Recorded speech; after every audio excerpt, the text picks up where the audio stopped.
Luto tayo ng sinigang na bangus. Yan, tanggalin natin yung impurities niya.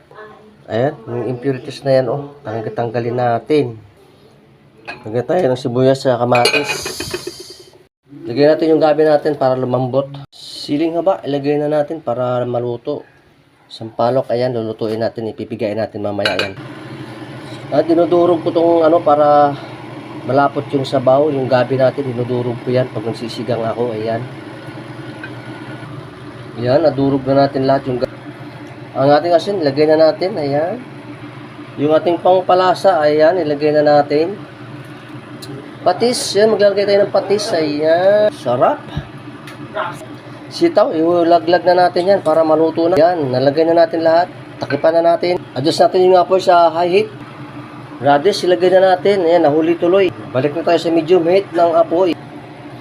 Ay, nakalimutan ko videohan yung ating sampalok na dinurog na ilagay ko na. At ayan, luto na yung ating sinigang na bangus. Yan, ready na yan siya. So kung nagustuhan naman yung itong ginawa ko, tara, kung sino pa yung hindi nakapalo, follow na. Tara, see you next video.